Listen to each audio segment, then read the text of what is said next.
nous rencontrons le chef de l'équipe des sapeurs-pompiers qui a eu à intervenir.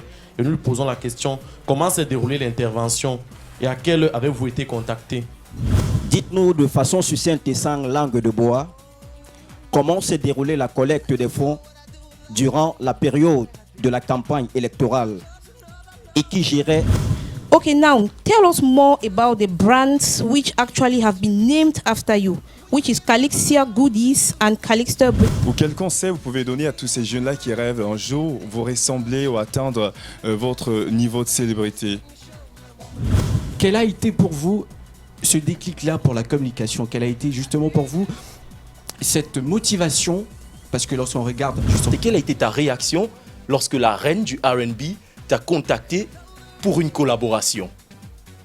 Vous pensez véritablement que notre beau pays vous a tout rendu, André Maritala? Bonjour et bienvenue. Can you tell us, Abdulaziz, why did you choose agriculture over fancy office jobs? Aujourd'hui, vous êtes là devant nous. Que pouvez-vous nous dire sur votre enfance si particulière? Merci. Selon vous, qu'est-ce qui provoque, ou dirais-je, quels sont les faits ou les événements déclencheurs de cette crise-là? Pensez-vous qu'un Camerounais ou un jeune Camerounais qui s'engage dans l'écriture puisse vivre aussi dignement que vous le vivez aujourd'hui? Avez-vous des propositions à faire pour améliorer la satisfaction que vous avez de cette émission?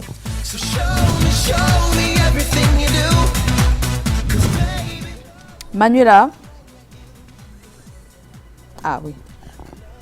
Alors Manuela, j'ai eu un principal problème avec ton interview, c'est que tu dis déjà tout et tu poses encore et tu perds le temps et la question on l'attend.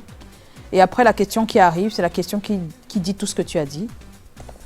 C'est-à-dire que tu as déjà répondu à ta question. Si je ne m'abuse, je vais relire un peu. Alors, tu as expliqué, on attend la question. Vous voyez, je n'ai même pas besoin de lire. La première question est là. C'est impossible, ça. Vous avez vu la première question? C'est énorme, ça. Comment tu fais? Donc, en fait, tu dis déjà que nous savons tous qu'à un moment, la tension était très vive entre les avocats du bassin linguistique anglophone et le pouvoir de Yaoundé. Ceci exigeait, entre autres, donc tu expliques tout et après tu lui demandes qu'est-ce qui provoque la crise. Tu as déjà tout dit, ce qui provoque la crise. Puisque tu dis ce qu'il revendique, je ne sais pas moi, c'est ça la crise. Tout est dit. Donc tu nous as tout dit, ce qui s'est passé. Voilà, ils revendiquent ceci, ils aimeraient que les textes de loi soient écrits. Tu as tout dit. Maintenant tu demandes au gars d'expliquer ce qui a provoqué. Mais ce qui a provoqué, c'est justement ce que tu as dit là, le fait qu'il n'y ait pas les textes de loi en anglais, ceci, tu as déjà tout dit. Donc ça, c'est des erreurs qui arrivent à beaucoup de personnes qui interviewent. Des fois, on en sait trop sur le sujet et on se perd dans les questions parce qu'on veut en même temps montrer à l'interlocuteur qu'on sait et finalement, lui, n'a presque rien à dire. À la fin, il va te dire oui, c'est ça. C'est exactement ce que vous avez dit. Et ton interview sera nulle. L'autre chose dans l'interview aussi, c'est de tout faire pour ne pas poser des questions où on répond par oui, non. Donc tu crées, il y a une manière de formuler la question pour qu'il n'y ait pas oui. Mais en fait, madame, comme élément de réponse à cette question, il pouvait répondre en fait que c'est un des faits. Parce qu'il y en a plusieurs. Tu ne sais pas qui tu as en face de toi. Tu ne sais pas comment il va réagir. En fait, donc, lui donne pas la chicotte avec laquelle il va te... J'ai pris des informations sur lui, je sais un peu qui il est parce que je le suis et tout. Donc, il y a plusieurs raisons. Ça, c'est une des raisons. Oui. Maintenant, il y a aussi la raison du fédéralisme. Au départ, en 1972, on est d'accord, ça c'est ce que tu sais. Je te dis que pendant que tu es avec un monsieur et tu parles longtemps comme ça avant de lui poser sa question, tu l'as déjà perdu. Il va seulement te dire oui, d'accord, c'est vraiment ça ce que vous avez dit. Il ne va même plus dire ce qu'il y avait ensuite ou après. Ce n'est pas possible. C'est-à-dire que tu l'invites à aller dans ton sens. Alors que lui, il a sa réponse. Peut-être qu'il n'est même pas ce que tu as dit là. On ne sait pas. Peut-être que lui, il allait mettre l'accent sur ce que toi tu penses là. Mais comment tu sais? Donc, il faut des fois, sans donner toute la réponse, si tu veux guider la réponse de ton interlocuteur, ne pas trop en dire. Parce que quand tu parles énormément, il a l'impression que lui, il n'a plus rien à dire, que tu as tout dit. Et ça, dès qu'il a l'impression, même s'il est le plus intelligent du monde, il n'arrive pas à continuer. Ça le bloque. En fait, madame, je me suis mise à la hauteur de l'invité parce qu'il est très cultivé déjà. Et pour quelqu'un qui s'y connaît sur le sujet, il saura que bien avant ce soulèvement des avocats dans la zone anglophone, il y avait le fédéralisme qui commençait déjà à faire, à vouloir gagner du terrain en 1972. Il y a les petits aspects de la vie quotidienne, comme par exemple quand on va signer un document important à Yaoundé, la majorité des administrations sont en français, enfin c'est les francophones. Je préfère que tu dis des bouts de ces choses-là avant de poser la question. Comme ça, lui, il développe bien. Que d'aller, quand tu vas toi-même sur un seul pan, lui-même, il reste là-bas parce qu'il a l'impression que tu ne veux parler que de ça. C'est long. Donc, tu le perds. Pendant ce temps, il est en train de t'écouter. C'est ça que tu ne comprends pas. Toi, tu penses que tu donnes les informations aux gens qui te regardent. Donc, tu oublies que tu es en conversation avec quelqu'un. Alors que non. La conversation, tu es là, toi, pour poser des questions. Lui, il est là pour répondre pour tes téléspectateurs. Ce n'est pas à toi de répondre aux téléspectateurs. À la limite, il y a des interviews qu'on appelle des interviews « je ne sais rien ». C'est comme ça que je les appelle. Les interviews « je ne sais rien ». Je les préfère des fois. Je les préfère des fois. Même si des grands journalistes diront que non, c'est bien de montrer qu'en tant que journaliste, tu as fait des recherches. C'est vrai. Mais des fois, les journalistes se perdent à force d'avoir fait tellement de recherches. Ils veulent tellement dire tout ce qu'ils ont dans la tête qu'ils oublient que le monsieur que tu as invité, c'est pour dire tout ça. En fait, c'est que je dirais, c'est une déformation de par ma filière, parce que je reviens toujours dessus, c'est une déformation, parce qu'on nous demande toujours d'en dire un peu plus. Oui. Quand on est très bref, on nous demande toujours de dire un peu plus. Non, c'est mieux d'ajouter après qu'il ait parlé. Tu complètes si tu veux, en faisant une transition qui va à la deuxième question. Mais quand tu commences en disant presque le gros morceau de... C'est un peu comme si je suis en train de manger du pain. On a mis du pain là, c'est pour nous deux. Et puis, toi, tu prends déjà la grosse partie du pain... Tu manges, tu avales, je dois attendre que tu finisses avant de prendre le dernier bout. Et ça m'énerve parce que tu as pris la bonne partie. Donc ce que je voulais même dire, tu as pris, tu vois. Et après, la personne se sent, alors que tu dois laisser ton invité penser qu'il est le top. C'est pas toi le top. Voilà, ça, j'avais pas cette information. Jamais. L'invité, il est là pour toi. Tu es à son service d'abord. D'accord? Tu n'es pas là parce que tu es là pour l'amener à dire plein de choses. C'est pour lui que les gens sont là, pas pour toi. D'accord? Les personnes qui regardent parce que tu as cet invité. Donc tu dois lui laisser, c'est le tapis rouge. Vous voyez pas, on utilise toujours des superlatifs pour recevoir quelqu'un parce qu'on veut le mettre en confiance, on veut qu'il se sente bien, on veut qu'il donc ne prend pas une partie de sa place et de sa gloire. Laisse-le. D'accord? Oui. Sometimes it is preferable for the journalist to behave as if he is aware of nothing. Voilà. So that the invitee can say everything. C'est important. And that is why from there we find some news broadcasts. They take some of those little things that the invitee had said maybe some days ago, they use it for a news element. Oui. So you behave as if you know nothing about what is happening. You just give a pinch of a question and he will unveil everything to you. C'est ça. So sometimes that's the way to attract your... Parce que quand l'invité vient, il pense que il sait qu'il est une personne ressource. Donc tu lui as donné sa place, tu lui as donné tout en l'invitant. Quand maintenant tu l'invites encore pour prendre sa place, il ne comprend pas. Il faut trouver le juste milieu, ne pas en faire trop, ne pas tout dire, le laisser parler, le laisser dire pas mal de choses. Et quand tu vois qu'il n'a pas tout dit, en fait, tu attendais des choses et il a manqué de dire une ou deux choses, tu rejaillis avec une seconde question qui n'est peut-être pas la seconde que tu avais prévue, mais celle qui va lui permettre de compléter son propos. Parce que même compléter toi-même, des fois, c'est pas très poli. Donc, pour lui permettre de compléter, tu passes subtilement une deuxième question, une sous-question de la première qui lui permet de mieux s'étendre sur le sujet. Donc, c'est comme ça. Voilà. Et tu as parlé des conditions de vie des victimes, c'est ça? Des déplacés. Alors, oui, ça c'est déjà les conséquences. Tu as parlé des causes. Maintenant, tu parles subtilement des conséquences, c'est pas mal. Donc pour la suite maintenant, tu parles de la place de l'État face aux problèmes, je pense que c'est un peu ça. Par rapport aux ONG actives dans la zone anglophone, pour régulariser leur activité. Disons que tu parles plus de l'État du Cameroun, puisque tu as parlé du ministre Tangandji, tout ça, qui a fait ça. Donc tu essaies de parler des voilà. Je pense que c'est pas mauvais. Causes, conséquences, après, naturellement, les autorités compétentes qui réagissent, donc tu veux avoir l'avis. Je pense que sur la structure, c'est pas mal. Sincèrement, ça va. La structure, elle est vraiment acceptable. Donc pour moi, le seul bémol, c'était sur comment aborder la première question comme ça, directement très longue. Ça casse même celui qui regarde. C'est-à-dire que c'est pas ce à quoi il s'attend. Il veut vite entendre ton invité. Tu as d'abord fait l'introduction même de l'émission. Ensuite, tu as parlé encore longtemps pour la première question. Un autre va zapper. Sauf si vraiment ton invité est extraordinaire. Mary Inès. Je pense que c'est l'interview la mieux menée, pourtant elle a très peu de questions. Alors, j'ai aimé, c'était sur une écrivaine. Léonora Mianon. Mais il y a un seul bémol, tu n'as pas parlé de l'œuvre, pourtant tu nous l'as cité. En fait, j'ai cité plusieurs œuvres.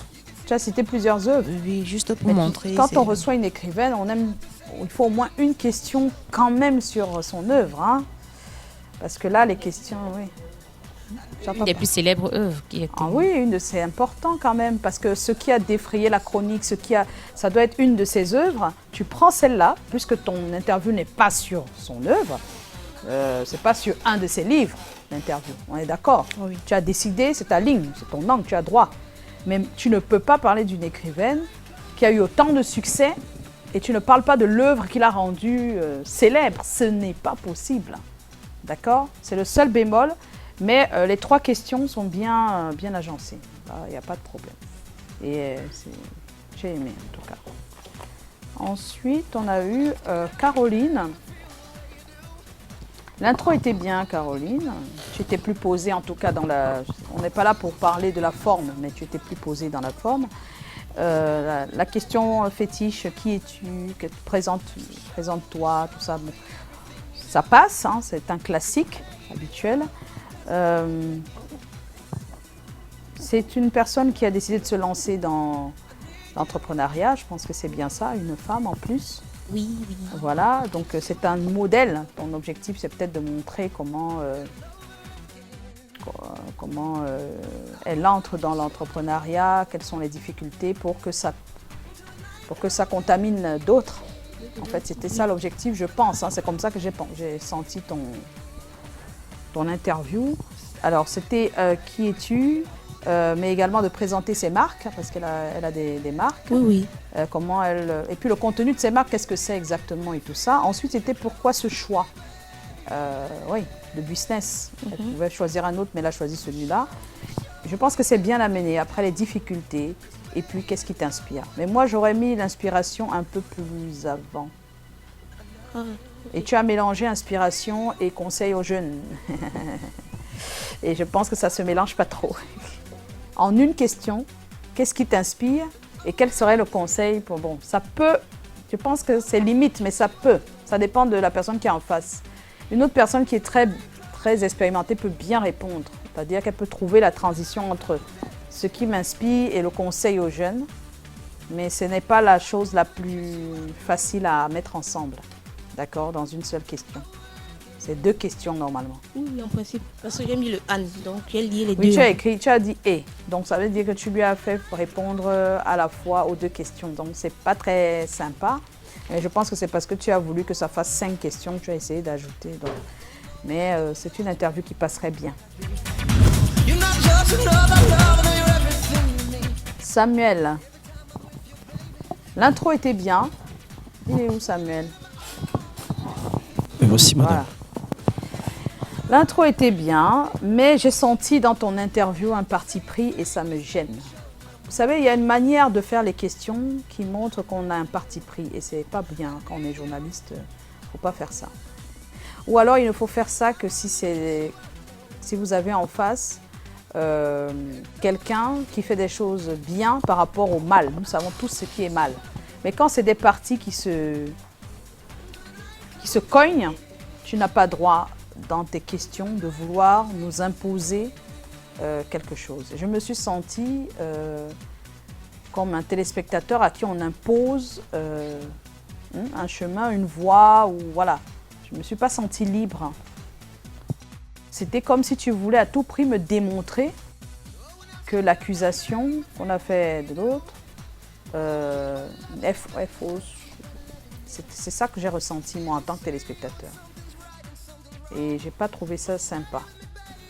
Je trouve que quand il y a une guerre entre deux parties, en tant que journaliste, il faut essayer d'être neutre. Et quand on voit le déroulé de ton interview, c'est des questions, j'ai appelé ça quoi? Des questions avec affirmation. C'est-à-dire que c'est une question parce qu'il y a un point d'interrogation, mais elle est en train d'affirmer des choses. Et tu donnes même des réponses à l'invité. Est-ce qu'il a fait ça? Est-ce que vous ne trouvez pas qu'il voulait que... Tu es en train de l'amener à dire des choses, des fois même qu'il ne veut pas dire. C'est-à-dire que... Et c'est ça, les journalistes font très souvent ça. Mais ça se fait dans notre métier, dans un contexte où si ta chaîne a déjà un parti pris en ligne éditoriale, ça pourrait passer facilement. Mais moi, j'aime pas... Oui, ça pourrait passer. Il y a des chaînes qui font ça. Il y a des chaînes dont le travail, c'est même ça. Donc, ça arrive. Si la ligne éditoriale de la chaîne, c'est ça, ben, tu vas te retrouver en train de le faire tout le temps. Ça se fait partout, hein, même sur d'autres cieux. Hein. On sait qu'il y a des chaînes de gauche, des chaînes de droite, c'est connu subtilement. Même si on fait croire que le journaliste doit rester neutre, tu sens. Mais seulement que des fois, il y a des méthodes de le faire sans que ça ne paraisse comme de la... Comment on appelle ça? Que ce ne soit pas si crash, quoi. C'est-à-dire que essayer de faire le juste milieu entre ce dont on est accusé et la défense qu'on a en face, parce que l'autre en même temps n'est pas là pour se défendre en plus. Donc c'est dans une interview où l'autre doit répondre de ce dont on l'accuse. Donc c'est vrai que c'est difficile quand on est des fois journaliste et qu'on interviewe quelqu'un qu'on accuse qui a accepté d'être à ton interview, qui a accepté ton interview, des fois de manière involontaire, parce qu'il a accepté quand même l'interview, tu te sens affaibli, toi, le journaliste.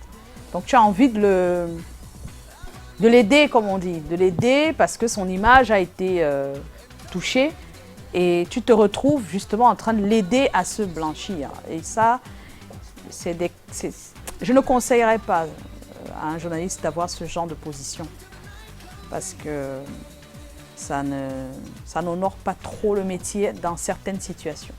D'accord? C'est-à-dire que s'il faut que tu sois comme ça à chaque fois, à un moment donné, ton image va prendre un petit coup, quoi. Donc il faut éviter. Hein, les polémiques et être au centre des polémiques, c'est bien beau, mais il faut savoir jouer avec. Ça demande une certaine expérience quand même et une certaine crédibilité pour oser se positionner, avoir on va dire un choix, parce que c'est de ça qu'il s'agit. Vous pouvez être journaliste et vous avez un combat et vous prenez sur vous le choix d'être de ce côté et point. C'est personnel, d'accord? Mais de manière générale, on demande aux journalistes d'être neutres dans ce qu'ils écrivent, dans ce qu'ils disent, même s'ils ne sont pas neutres véritablement, d'accord? C'est pas possible, ils sont des êtres humains, ils ne peuvent pas vraiment être neutres, c'est pas possible. Il ne peut pas se passer une situation devant toi, les autres ont leur position et toi tu n'en as pas. Mais on demande dans le métier de tout faire pour ne pas biaiser l'autre partie. Quand c'est des parties qui se battent, d'essayer de donner la chance à tout le monde de s'exprimer. Et dans une interview où quelqu'un répond à une accusation, il faut essayer d'être subtil et de poser les questions sans amener la personne que tu interviews là où tu veux. C'est pas... Ça a un côté malsain, même si ça passerait bien et que ça fait de l'audience. D'accord? Mais ça a un petit côté malsain. Des questions? Non, ça va?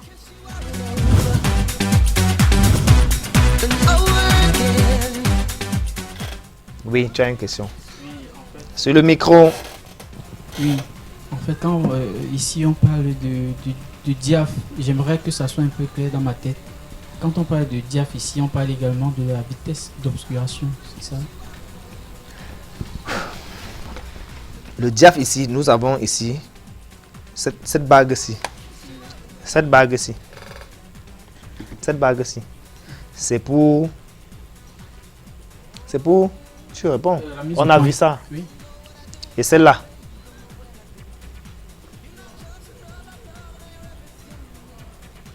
Le zoom. Voilà. Et celle-ci. Le diaph. Le diaphragme. Voilà. C'est de ça qu'il est question. Donc maintenant, c'est l'intensité d'ouverture. À quel niveau vous avez stoppé votre diaphragme. Par exemple, si ici, je mets mon diaphragme. Bon, je sais plus explicite avec... si mon diaphragme ici, qui va de 4 à 5,6. Mon diaphragme ici va de 4 à 5,6. Si je suis à 5,6, je n'aurai pas la même profondeur de champ que quand je suis à 4. On s'est bien compris. C'est de ça qu'il est question en fait. Bon, maintenant, pour embrayer, en dehors de focale fixe et focale variable, avez-vous déjà vu un autre objectif qui vous semble pas entrer dans ces deux gammes-là?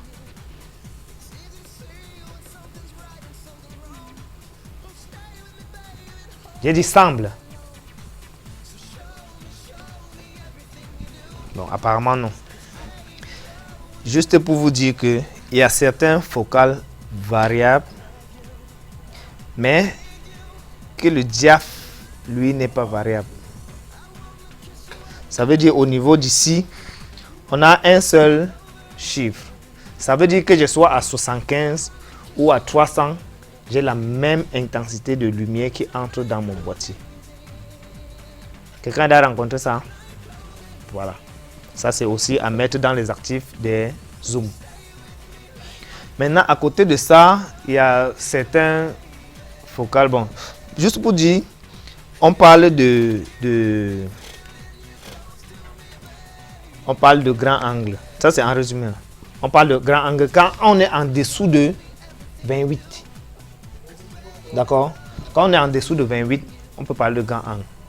Maintenant, entre 50 et 85, on peut parler d'objectif standard.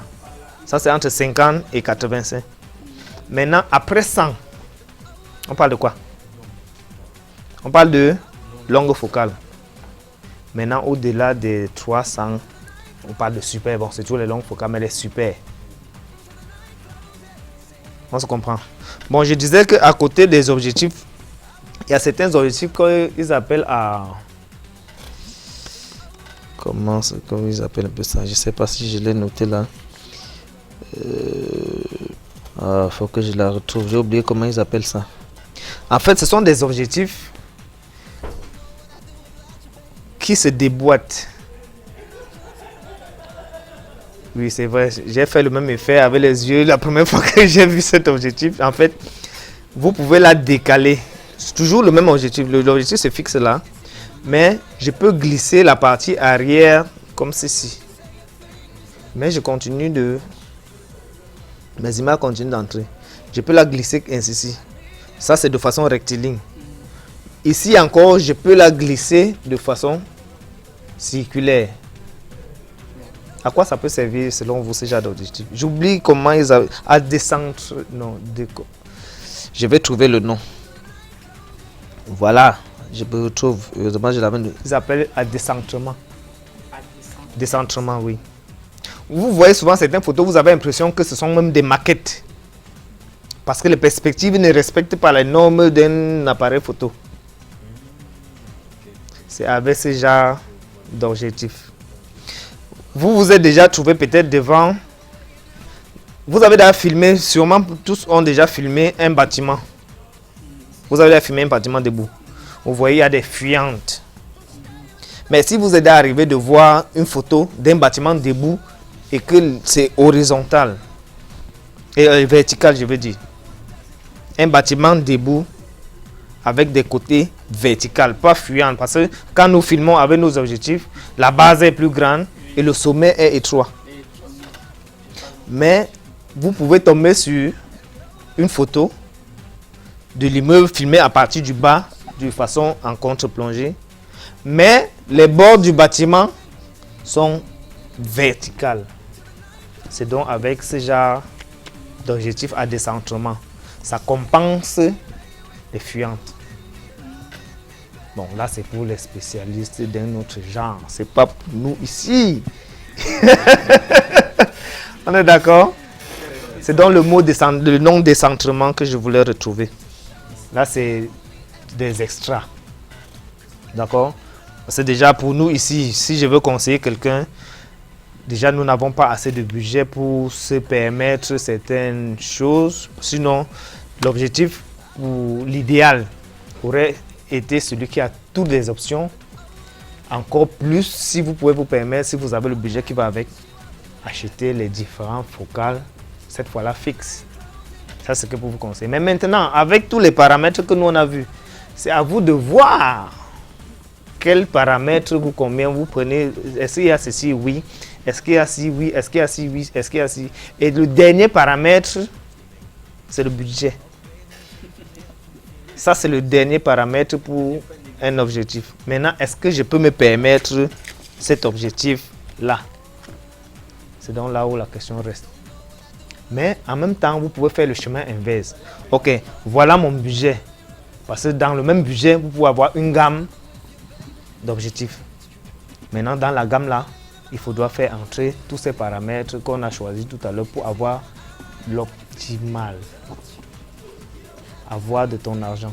Parce qu'il ne suffit pas que tu as un objectif, on te dit bon, voici un objectif qui coûte.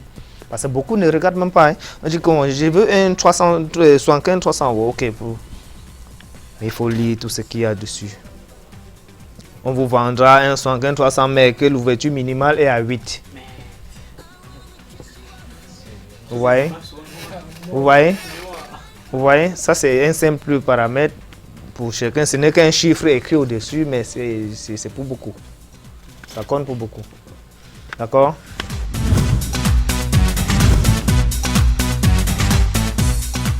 On a fait le tour de l'objectif. Quelqu'un a une question? Allez-y, vous avez retenu quoi? Bon, j'ai été à une célébration. Oui. Auquel j'utilisais deux objectifs. J'avais la 1855. 1855, le standard, ça c'est ce qui vient avec l'appareil le plus souvent. Et la 50 mm. Oui, focale fixe cette fois. Oui. Et je faisais les photos. Donc, et le rendement de la 50 mm était... Donc, les photos étaient impeccables. je ne comprends pas pourquoi est-ce que la 18 qui va jusqu'à 55 ne puisse pas faire ce que... Je crois qu'on a déjà répondu à cette question, non? On a répondu. Voilà, donc, juste pour être un peu à côté, une explication banale. Un gars s'est spécialisé pendant que tu es en train de courir, aller chercher si il est concentré sur sa 18 ou bien sur sa 50 mm. Soit tu vas aller chercher, tu vas aller faire les recherches sur la 18 mm, tu viens, tu mets dans ton objectif. Tu vas chercher si tu mets dans ton objectif. En plus, tu vas aller fabriquer un mécanisme qui doit faire zoomer parce que le mécanisme là dans la 50, il n'y a pas ça. Donc tu vois que tu fais beaucoup d'efforts pour plusieurs choses. Mais le gars a concentré tous ses efforts là pour optimiser sa focale fixe. Donc c'est normal que même si tu mets la 1855 à 50 mm et une focale fixe de 50 mm, tu n'auras pas le même rendement. Déjà que même en ouverture, tu ne peux pas ouvrir avec la 1855 autant que la 50 mm. La 50 mm ouvre plus. Ne serait que ce paramètre-là, ou bien cet exemple terre à terre que j'ai pris, je crois qu'on peut comprendre. J'ai dit tantôt, c'est un spécialiste et un généraliste. Le choix est vite fait. Mais est-ce qu'on a donc, comme je disais tantôt, les moyens de se permettre un spécialiste à tous les niveaux? La question est non. Par exemple, je dis encore, ça dépend de ce que tu veux faire. Si peut-être tu filmais une cérémonie, tu l'as dit, tu es en train d'aller à l'inconnu. Tu ne sais pas déjà si tu auras accès, peut-être je peux dire, c'est peut-être des mariés. Tu ne sais pas si tu auras accès à 10 mètres, 5 mètres des mariés. Si tu arrives dans la salle et que la seule place qu'on a donnée pour toi, c'est loin là-bas, peut-être à 70 mètres. Cette fois-là, ta 50 mm, ta 18 mm ne te servira à rien.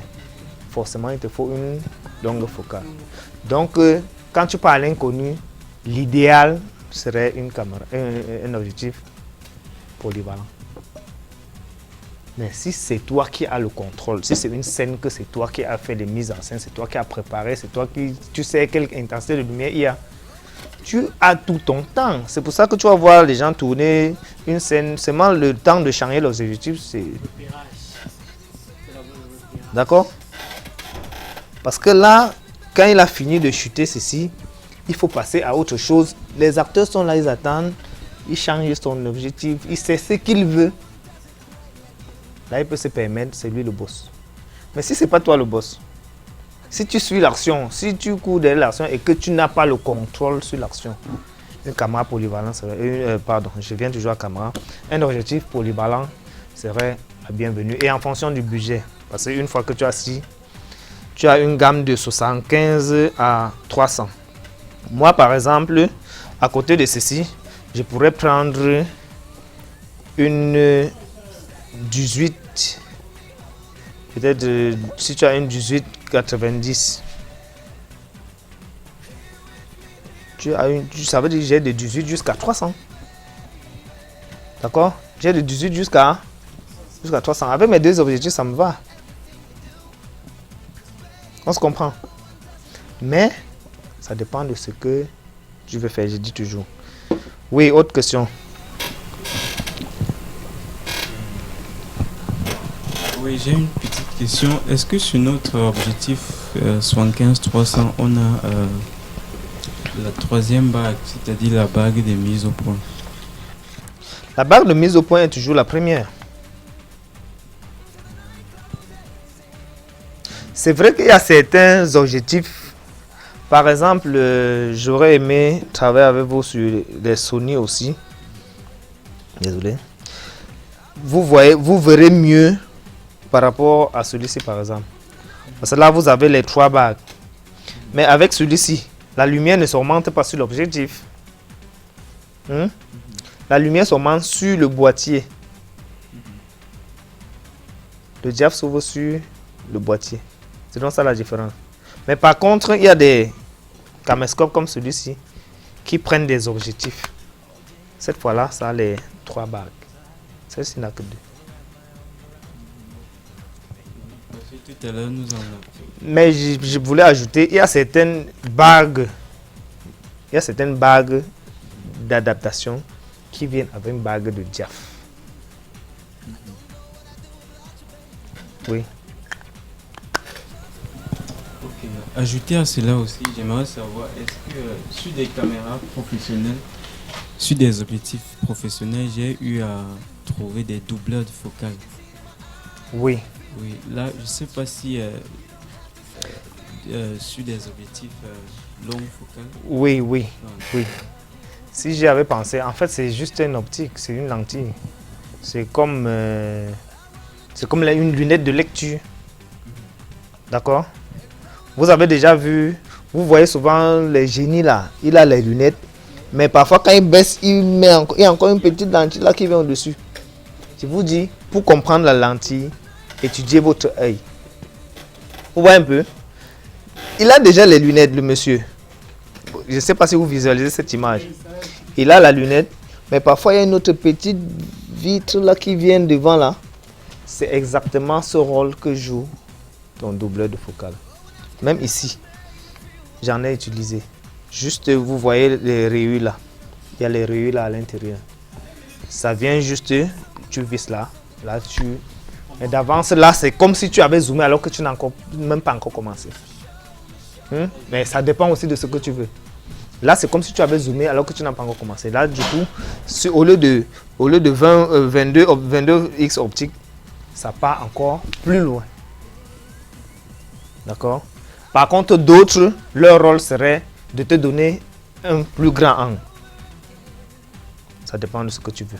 Du coup, je peux même mettre un autre là qui me donne l'effet fish-eye, qui font des torsions dans les abords. Il y a des lentilles supplémentaires, ça dépend de ce que tu recherches. Ce sont des options.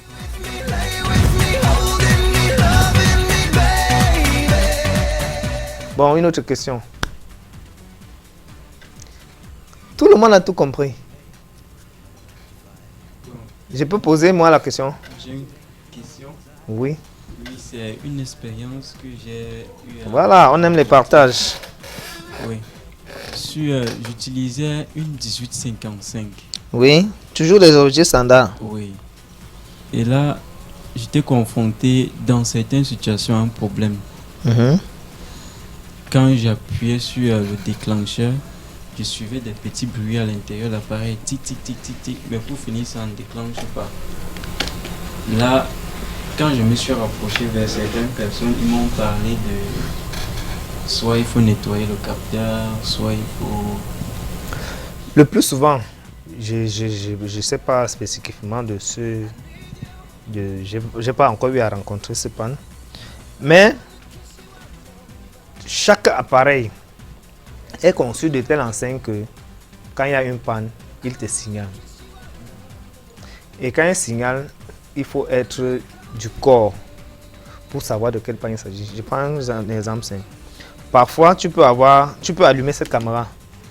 Tu vois, ça affiche dans un coin C12. Tu n'es pas habitué à voir ça. Ou bien C112, je veux dire. C'est en train de dire une panne. Un technicien de ça lit, il sait de quelle panne il s'agit exactement. D'accord? Donc ça, c'est un code pour dire il y a tel problème. Ça, c'est les concepteurs. Donc forcément le bruit qui te donne là. Et après, ça déclenche même pas. C'est ça que tu as dit. Et il dit il faut nettoyer. Bon, ça c'est un conseil que j'ai demandé en caméra. Il disait il faut nettoyer le capteur. Donc forcément le bruit là, c'est un signal que tu envoies pour, si tu sais décoder, moi pas, tu sauras que c'est tel problème exactement. Souvent les caméras envoient des codes alphanumériques, des lettres et des chiffres qui apparaissent sur l'afficheur. Si tu négliges, forcément ça va engendrer autre chose. Donc quand tu vois quelque chose qui n'est pas habituel, pose les questions autour de toi et tu as bien fait de le faire. Oui. En fait, juste pour ajouter à ce que lui il a dit. Juste pour ajouter. Moi également, j'ai eu un problème pareil avec un appareil Canon. J'utilisais un Mark avec un objectif de la 85 mm. Quand je fais la mise au point, en fait c'était sur automatique. Il fait la mise au point seul. Il fait titic. Quand il fait titic, ça veut dire que lui il a fait la mise au point où le collimateur est pointé. Oui. Une fois que je vais déclencher, il ne déclenche plus. C'est quand je regarde le compteur que je vois, il a signalé 2 barres. En fait, l'objectif n'était pas bien fixé au moment où je voulais déclencher. Une fois que je règle, il déclenche. Par exemple, tu vois. Voilà, il y a un petit souci. Oui. Très souvent. Une préoccupation ou un souci. Une préoccupation, en tout cas. Oui. Parce que très souvent, des photographes ou bien des caméramans ont l'habitude d'essuyer l'objectif avec soit un tissu. Je veux savoir s'il faut très souvent le faire ou bien c'est dangereux pour... Non, il faut le faire. Mais c'est quel tissu qui est le problème? Vous avez sûrement des gens dans vos familles qui portent des lunettes. Ces lunettes le plus souvent viennent avec un certain tissu, je crois que c'est la soie. Vous voyez, justement c'est exactement le même tissu qui est approprié pour nettoyer l'extérieur. C'est juste l'extérieur là. Voilà. Parce que si vous utilisez autre chose qui est solide, vous aurez forcément des rayures sur votre lentille. Et cette fois-là, quand vous allez filmer, ça va faire des flous sur votre image. On se comprend. Donc c'est bien de nettoyer sa lentille, de l'entretenir tout le moment, mais avec le tissu approprié. D'accord? Voilà. Ok. Je crois que c'était une belle occasion d'échanger avec vous sur les objectifs. J'ose croire que au sortir d'ici, vous aurez quelques notions. Forcément, la prochaine fois, on va aller davantage dans les profondeurs de champ et tout ce qui va avec et autres caractéristiques. Cette fois-là, avec d'autres objectifs différents de ces deux. Et sur ce, rendez-vous la prochaine fois et que cela se passe vivement, que le meilleur soit là. Et quelque chose me dit que je le vois déjà, il regarde dans les yeux. Forcément, ce sera parmi vous. Donc, rendez-vous la prochaine fois. Bonne soirée. Ok, merci. Every time I'm with you, baby, can't believe it's true.